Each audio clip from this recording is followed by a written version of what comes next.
날마다 솟는 샘물과 함께하는 오늘의 큐티 시간입니다. 1월 13일 수요일 오늘의 말씀은 사도행전 3장 19절로 26절의 말씀입니다. 그러므로 너희가 회개하고 돌이켜 너희 죄 없이함을 받으라. 이같이 하면 새롭게 되는 날이 주 앞으로부터 이를 것이요 또 주께서 너희를 위하여 예정하신 그리스도 곧 예수를 보내시리니 하나님이 영원 전부터 거룩한 선지자들의 입을 통하여 말씀하신 바 만물을 회복하실 때까지는 하늘이 마땅히 그를 받아두리라. 모세가 말하되 주 하나님이 너희를 위하여 너희 형제 가운데서 나 같은 선지자 하나를 세울 것이니 너희가 무엇이든지 그의 모든 말을 들을 것이라. 누구든지 그 선지자의 말을 듣지 아니하는 자는 백성 중에서 멸망받으리라 하였고 또한 사무엘 때부터 이어 말한 모든 선지자도 이 때를 가리켜 말하였느니라.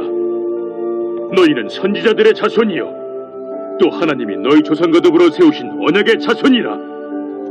아브라함에게 이르시기를 땅 위의 모든 족속이 너희 씨로 말미암아 복을 받으리라 하셨으니 하나님이 그 종을 세워 복 주시려고 너희에게 먼저 보내사 너희로 하여금 돌이켜 각각 그 악함을 버리게 하셨느니라. 임마누엘, 하나님은 우리와 늘 함께 하십니다. 40여 년 동안 한 번도 걸어본 적이 없는 안진뱅이가 하나님의 은혜 가운데 고침을 받았습니다. 그 사건을 계기로 솔로몬 행각으로 많은 사람들이 모여들기 시작했습니다. 문제는 몰려들은 많은 사람들은 마치 베드로와 요한이 안진뱅이를 고친 줄로 알고 그들을 주목하여 바라보았습니다. 그때 베드로는 사람들의 시선을 주님께로 이양합니다. 이스라엘 사람들아, 이 일을 왜 기히 여기느냐? 우리 개인의 권능과 능력으로 이 사람을 걷게 한 것처럼 왜 우리를 주목하느냐라고 말입니다. 그러면서 이 일은 우리가 한 것이 아니고 나사렛 예수 그리스도 그분께서 행하신 일이라고 말씀합니다.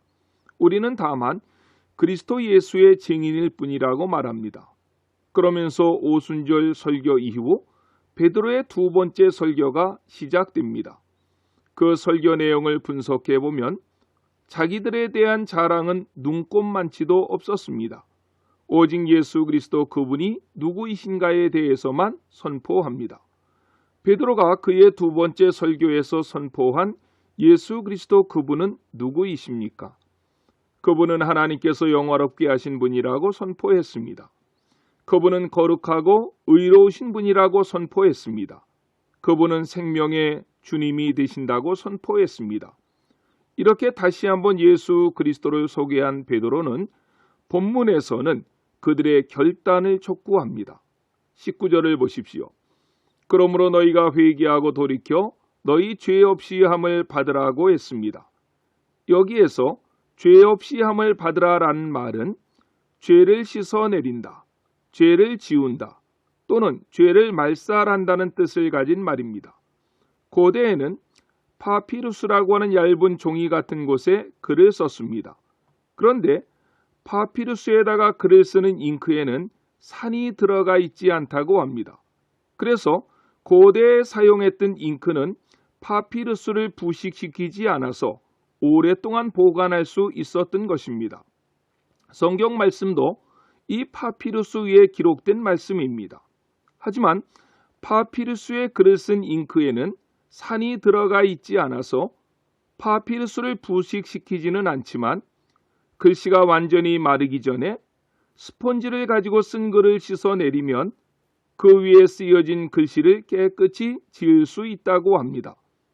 본문에서 죄 없이 함을 받으라라는 말은 그런 문화적 배경을 염두에 두고 선포했던 메시지입니다. 즉, 파피루스 위에 쓴 글씨를 스펀지로 문지르면 깨끗하게 지워지는 것처럼 너희가 회개하고 돌이키기만 하면 하나님께서는 너희들의 죄를 용서하신다는 것입니다. 맞습니다. 이사야 선지자도 동일한 말씀을 외쳤습니다. 이사야 1장 18절에서 이사야 선지자는 여호와께서 말씀하시되 오라 우리가 서로 변론하자 너희 죄가 주홍 같을지라도 눈과 같이 씌어질 것이요 진홍같이 붉을지라도 양털같이 되리라고 하셨습니다. 그러면서 19절 하반절에서 매우 중요한 말씀을 선포합니다. 만일 우리가 회개하여 죄가 깨끗이 용서함을 받으면 유쾌하게 되는 날이 주 앞으로부터 이를 것이라고 말씀합니다. 여기에서 유쾌하게 된다는 말은 휴식, 위로 또는 원기 회복을 의미하는 단어입니다. 회개하면 정말 그런 역사가 내게도 일어날 수 있을까요? 의심할 수 있습니다. 그런데 반드시 일어납니다. 꼭 일어납니다.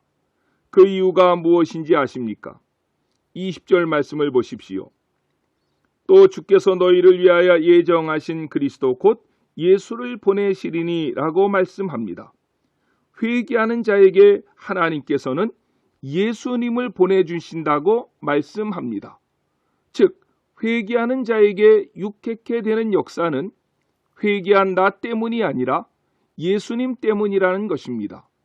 우리가 회개할 때 우리를 유쾌케 하는 은혜가 주님으로부터 이르게 될 것이라고 베드로는 선포했던 것입니다. 본문 21절 말씀에서도 같은 논지를 베드로는 말씀합니다. 하나님이 영원전부터 거룩한 선지자의 입을 의탁하사 말씀하신 바 만유를 회복하실 때까지 하늘이 마땅히 그를 받아두리라고 말씀했습니다. 이 사실은 모세, 사무엘, 아브라함을 통해서 이미 예언된 말씀이라고 설명합니다.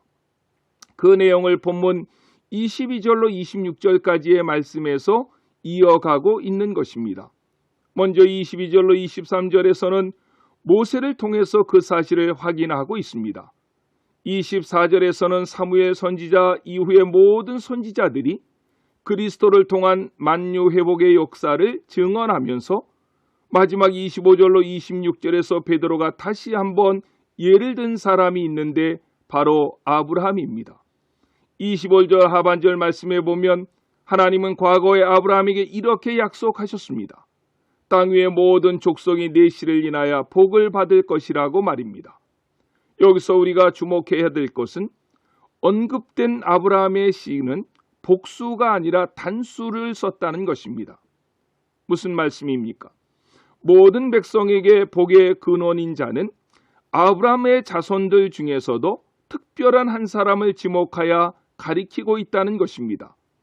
베드로는 이 사람이 바로 인류를 구원하신 예수 그리스도라고 말씀하고 있는 것입니다. 회개라는 말은 감정의 변화만을 두고 하신 말씀이 아닙니다. 베드로가 첫 번째 설교를 할 때 이 설교를 듣고 많은 사람들이 가슴을 치며 눈물을 흘렸습니다. 그들을 향해서 베드로가 무엇이라고 말씀했습니까? 너희가 회개하여 각각 예수 그리스도의 이름으로 세례를 받고 죄사함을 받으라고 다시 선포합니다. 가슴을 치고 눈물을 흘린 것은 아직 회개가 아니라는 것입니다. 그것이 회개했다면 회개하라는 말을 베드로는 곧이어 하지 않았을 것입니다. 맞습니다. 회개는 가슴을 치며 눈물을 흘리는 정도가 아닙니다. 울고불고 하는 그런 의미보다 의지적인 결단을 요구하는 강한 용어입니다. 한자 용어도 회개의 뜻이 뉘우칠 회 고칠 개를 써서 회개라고 말합니다. 하나님 앞에서 우리의 삶이 잘못되었기에 혹은 지금까지 걸어왔던 삶의 내용이 잘못된 방향으로 걸어왔다면 이제는 바른 길로 가야 하는 것입니다. 우리는 종종 뉘우치기까지는 하는데 고치지 않습니다. 즉 회는 하는데 개를 하지 않습니다. 이것이 참된 회개가 아닙니다. 세상을 향하던 내 삶의 방향 전체를 주님께로 방향을 돌려야만 하는 것입니다. 그것이 19절에서 말씀한 회개하고 돌이켜라고 하신 말씀의 뜻입니다. 그렇게 회개하고 돌아오면 하나님께서 유쾌케 하는 복을 주신다는 것입니다. 깨어졌던 모든 관계를 회복시켜 주시겠다는 것입니다. 내 마음의 위로, 평강, 육신의 건강, 형통, 영혼의 만족, 기쁨 정도가 아니라 만유를 회개한 자를 통해서 회복시켜 주시겠다는 것입니다. 이 놀라운 축복을 하나님께서는 오늘 결정하신 일이 아니라 모세나 선지자를 통해서 계속적으로 말씀하셨던 것이고 나아가 아브라함 때부터 이미 말씀하신 내용이라는 것입니다.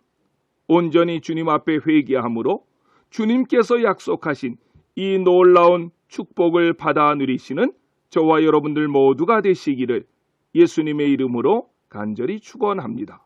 아멘. 기도하시겠습니다. 사랑의 주님, 감사합니다.